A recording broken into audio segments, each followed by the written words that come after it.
మీ ఎలాంటి వ్యాపార ప్రకటనలకైనా వెంటనే మా ఛానల్ సంప్రదించండి. ప్రస్తుతం మనతో పాటు ప్రముఖ ఆధ్యాత్మికవేత్త, జ్యోతిష వాస్తు పండితులు, లలితాదేవి ఉపాసకులు బ్రహ్మశ్రీ నానాజీ పట్నాయక్ గారు ఉన్నారు. గురుగారితో మాట్లాడదాం.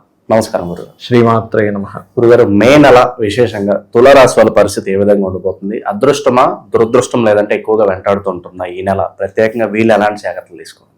మే నెలలో మనకి గ్రహస్థితి కనుక చూసుకుంటే తులారాశికి అధిపతి శుక్రుడు అండి. ఈ శుక్రుడు 14 వరకు వృషభంలో ఉండి 14 దాటిన తర్వాత మిథునంలోకి వెళ్ళిపోతాడు.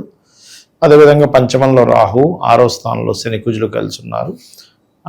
అలాగే కుజుడు మే 12వ తేదీ నుంచి సప్తమంలో తన ఓన్ హౌస్లోకి వస్తాడు.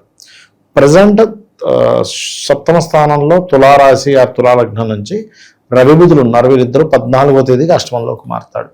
ఇక లాభంలో కేతువు.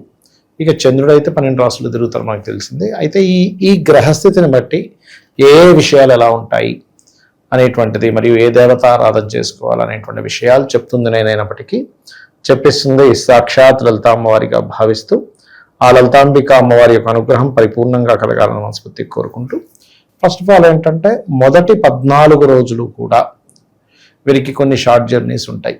Point number 1.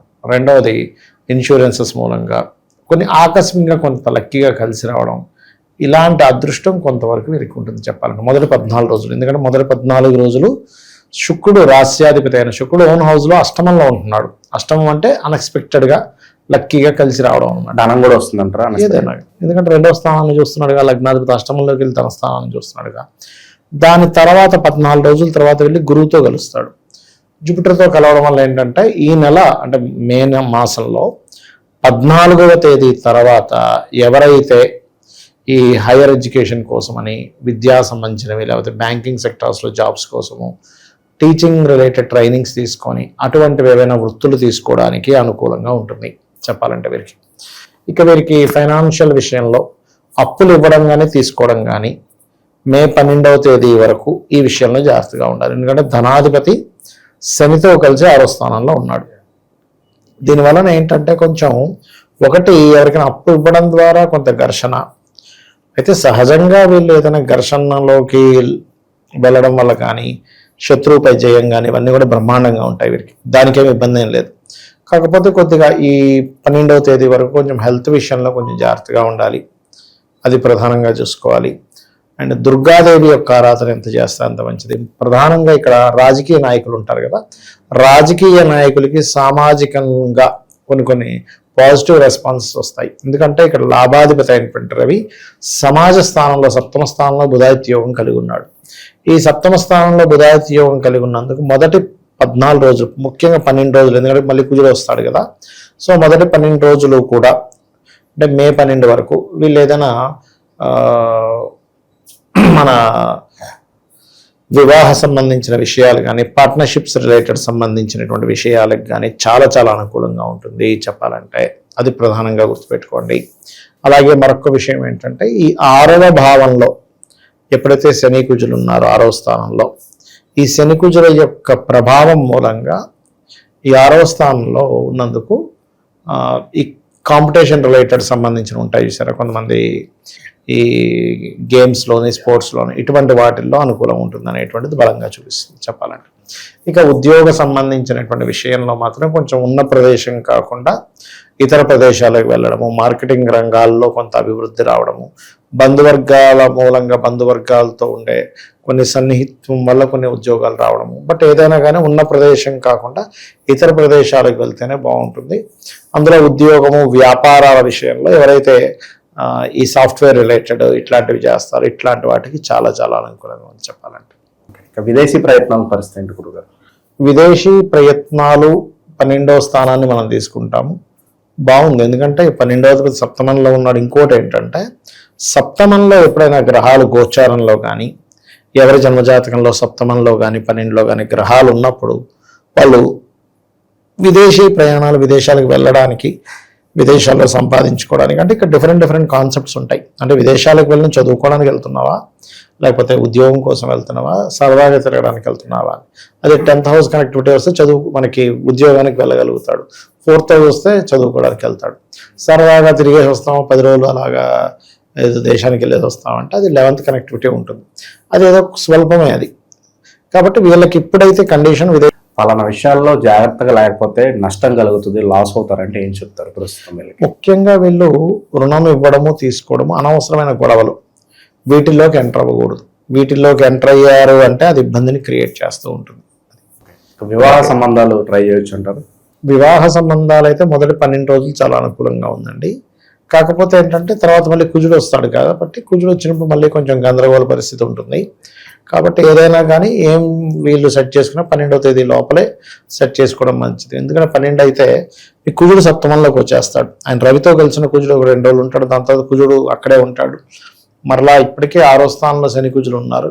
ఇది ఎంతైనా మీకు వివాహం విషయంలో ఎంత 12 వరకు కొంత అనుకూలంగా ఉన్నా వెనక్కి లాగుతూ ఉంటాయి కొన్ని సందర్భాలు, కొన్ని ఇవి.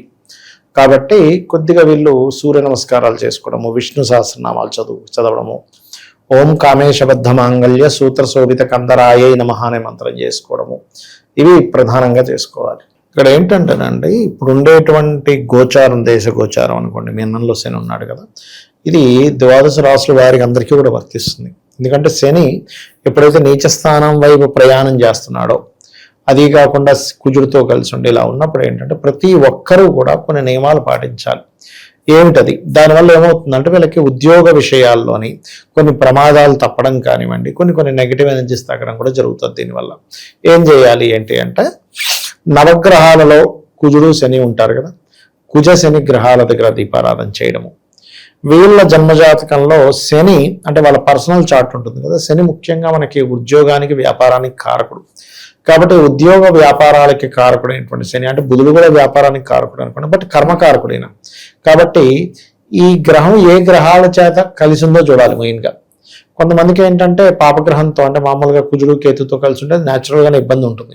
కానీ అలా కాకుండా ఒక్కోసారి నీచపడ్డ గ్రహంతో ఉంటాయి, నీచపడ్డ బుధుడితో, నీచపడ్డ చంద్రుడితో, నీచపడ్డ గురువుతో, ఏ గ్రహంతో కలిసిందో ఆ గ్రహాన్ని కూడా చేసుకుంటూ ఉన్నట్లయితే వీళ్ళకి బాగుంటుంది. అయితే ఎవరికైనా ఉద్యోగంలో ఎదుగుదల లేదు అన్నప్పుడు ఓం మాణిక్య మకుటాకార జానుద్వయ విరాజితాయ నమః, ఇది ఎవరైతే ప్రతిరోజు 45 నిమిషాలు చేస్తారో, ఒక్క 40 రోజులు గడిచేసరికి వీళ్ళు చెప్తారు ఎలాంటివి క్లియర్ అవుతాయి. చెప్తా చూడండి.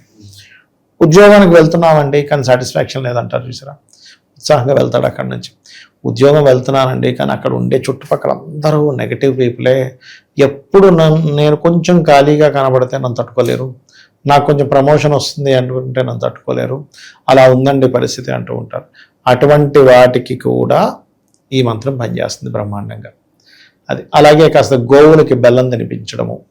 మీ ఇంట్లో ముఖ్యంగా ఈ ఉద్యోగ సంబంధించినటువంటి విషయంలో ఎవరికైనా మాటికి ఇబ్బంది జరుగుతుంది అంటే దక్షిణ భాగం పాడైందని అర్థం. అంటే సౌత్ సెంటర్లో ఎవరికైనా బాత్రూమ్స్ ఉన్నాయనుకోండి, అది ప్రమోషన్స్ని, ఉద్యోగాన్ని ఇచ్చేటువంటి ప్రదేశం. కాబట్టి అక్కడ ఏదైనా వాష్రూమ్స్ అది ఉంటే ఆ వాష్రూమ్స్కి చుట్టూ కమోడ్కి ఒక కాపర్ కానీ మన బ్రాస్ పట్టి ప్రధానంగా వేసినట్లయితే కూడా వీళ్ళకి వాస్తురీత్యా వచ్చేటువంటి ఇబ్బంది కూడా తగ్గుతుంది చెప్పాలంటే. సో ఇవి చేసుకోవచ్చు.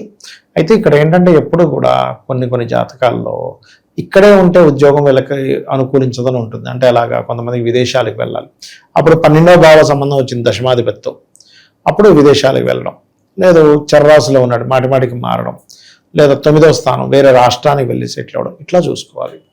ఓకే, ఇక విశేషంగా మరి ఎలాంటి పరిహారాలు చేయాలంటారు ఈ 40లో? ఇంకొక విషయం చెప్తానండి, ఇక విదేశాలకు వెళ్ళడానికి అనుకూలంగా ఉంది కానీ ఇప్పుడు బయట ఉండే పరిస్థితులు మనకు తెలిసిందే, ఏ దేశానికి వెళ్తే ఎక్కడే ఇరుక్కుంటాం అన్నట్టు ఉంది. కాబట్టి కాస్త చూసి వెళ్ళాలి.